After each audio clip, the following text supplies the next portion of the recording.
Vamos dar uma olhadinha no nosso planeta. O local onde as Américas do Norte e do Sul se encontram é uma região que hoje é o México e a América Central. É a morada de selvas, montanhas e de florestas tropicais e ainda guarda uma das culturas mais misteriosas e poderosas que conhecemos. Uma poderosa civilização dominou a região inteira há centenas de anos. Esse povo era chamado Azteca. Os astecas tinham um poderoso exército que conquistou os povos vizinhos. E em apenas 2 séculos, tornaram-se os senhores da Mesoamérica. Mas vamos voltar ao começo da história. Há uma época em que civilizações mais antigas viveram nessa parte do mundo, deixando-nos arte e templos magníficos. Primeiro vieram os Olmecas e os Zapotecas, e de uma parte dessas culturas emergiu uma civilização majestosa chamada Teotihuacan. Mas algo começou a acontecer. Essas grandes civilizações, que eram tão poderosas, começaram a desaparecer da região. O que estava acontecendo para fazê-las desaparecer? Talvez todas estivessem sendo raptadas por extraterrestres. Provavelmente não, mas ninguém sabe ao certo por que eles desapareceram. Com a queda da grande Teotihuacan, começou uma era turbulenta e caótica.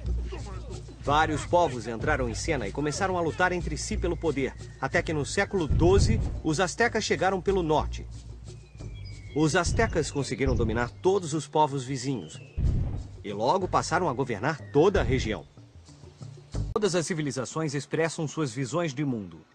Vestígios de civilizações extintas podem nos ajudar nos dias de hoje a descobrir mais sobre os povos antigos. Os astecas registraram sua história de dominação e de conquistas militares através de símbolos coloridos inscritos em camurça ou em lençóis de algodão. Esses registros, cheios de desenhos coloridos, são documentos históricos nos quais muitos aspectos da vida cotidiana dos astecas foram registrados. Os astecas não desenvolveram um alfabeto. Então, em vez de soletrar palavras, uma representação de um animal ou objeto tinha de ser feita usando uma combinação de desenhos. Por exemplo, eles escreviam o nome de sua capital, Tenochtitlan, usando os símbolos que representavam uma pedra, Tena, na qual brotou um cacto, Noche. A escrita asteca é complicada. Essa pode ter sido uma das principais razões pelas quais os astecas usavam tanto a poesia como meio de comunicação. Na verdade, eles tinham um poema para cada ocasião. Poemas de guerra. Agora o exército vai para a guerra. Poemas sagrados. É para os deuses que estamos lutando. Poemas históricos. Nós já lutamos muitas vezes antes. E poemas de amor. Como sentirei sua falta?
Eles criaram um calendário que os ajudou a conhecer o melhor momento para plantar sementes e para colher. Eles podiam até mesmo prever importantes mudanças climáticas. O calendário solar dos astecas foi instalado em um altar redondo no centro de um pátio no Templo do Sol. Eles também eram bons em matemática e, curiosamente, contavam com o número 20.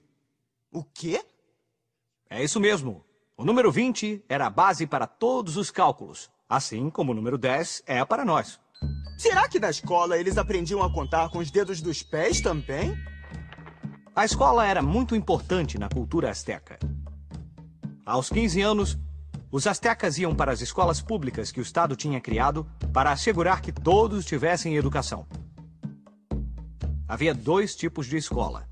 Uma era chamada Telpotkali, onde aprendia-se sobre armas, artes e comércio.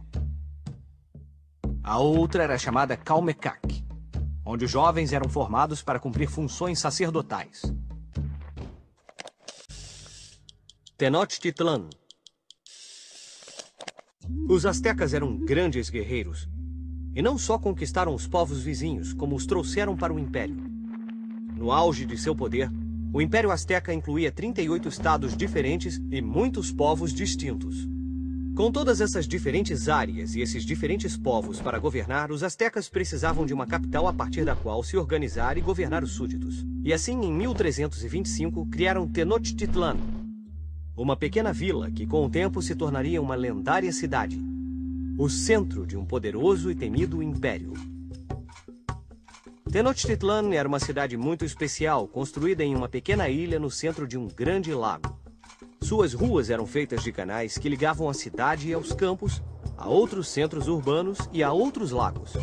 Os cidadãos utilizavam os canais como estradas e, como a maioria das cidades, Tenochtitlan estava cheia de gente. Na verdade, a população chegou a atingir 250 mil habitantes. Ao olharmos atentamente para o horizonte, somos capazes de ver as montanhas que circundavam a cidade. Os astecas reverenciavam as montanhas, com seus picos que chegavam até o céu onde viviam os deuses. Os astecas construíram cerca de 25 templos em forma de pirâmide que imitavam as montanhas. Esses templos foram concebidos para provocar medo e respeito entre a população. As cerimônias que envolviam sacrifícios humanos eram realizadas em altares de pedra no topo das pirâmides. A alimentação asteca. As chinampas. Oh, isso é terrível. Não tenho comida bastante para alimentar o meu filho. Pô, mamãe, ainda tô morrendo de fome. Com o crescimento da população asteca, começou a ficar difícil cultivar alimentos suficientes para todos comerem. O problema era que não havia terra suficiente para as plantações. A escassez de alimentos, que durou muito tempo, assolou os astecas no ano 1265. Foi então que Acatonali, o líder do império, propôs uma ideia muito genial para o Conselho de Anciãos. A ideia foi de colocar estacas no lago e construir ilhas artificiais, criando mais terrenos para o cultivo de lavouras. Essas ilhas artificiais foram chamadas de chinampas e ajudaram a converter grandes áreas pantanosas em terra fértil. Sua estrutura também incluía uma rede de irrigação e, como fertilizante, usavam excremento humano. Essas chinampas funcionaram tão bem que uma família poderia cultivar o dobro da quantidade de alimento de que precisava para si, e a comida extra poderia ser usada para alimentar o império. A vida como guerreiros. Os astecas estavam quase sempre em guerra. Um dos objetivos de entrar em guerra era o de capturar guerreiros de tribos inimigas para sacrifícios humanos. Eles acreditavam que quanto mais feroz o guerreiro capturado, mais satisfeitos os deuses ficariam. Os astecas iam à guerra usando máscaras elaboradas e figurinos que representam os deuses e os animais, o que os fazia parecer criaturas assustadoras quando guerreavam. Os astecas sabiam que o medo era uma ótima maneira de ganhar uma guerra.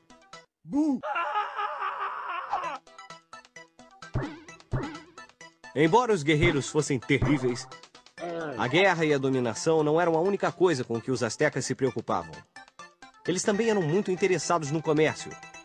E por isso estabeleceram fortes relações comerciais com os povos vizinhos. Muitos bens e artesanatos produzidos pelos astecas eram vendidos em outras cidades. Os comerciantes astecas eram muito ocupados viajando, comprando e vendendo mercadorias. Havia também um outro benefício. Os comerciantes, em suas viagens, também podiam ouvir fofocas e descobrir o que estava acontecendo em todo o império. Assim, os comerciantes tinham uma função secreta. Eles agiam como espiões para o governante asteca. Quando o conquistador espanhol Hernán Cortés chegou ao Vale do México em 1519, o rei asteca Montezuma II pensou que aquele homem estranho, vestido com roupas estranhas e montado naqueles animais estranhos chamados cavalos, deveria ser o deus Quetzalcóatl, que retornou do exílio para cumprir a profecia. Os espanhóis foram recebidos como deuses, em vez de inimigos poderosos. Mas Cortés não foi chamado de conquistador por acaso. O objetivo de Cortés sempre foi o de conquistar um mundo novo. E ele fez isso com a ajuda de muitos guerreiros nativos que eram inimigos dos astecas e que foram recrutados durante sua viagem rumo à capital. Um ano após a sua chegada, Cortés derrotou toda a nação asteca. A capital foi destruída e todas as terras e as riquezas agora pertenciam à coroa espanhola. O Império Azteca foi destruído, mas ainda é lembrado até hoje. O povo do México continua a celebrar a rica herança de seus antepassados astecas, orgulhosos e ferozes, e ainda sentem esse orgulho ressoar dentro deles.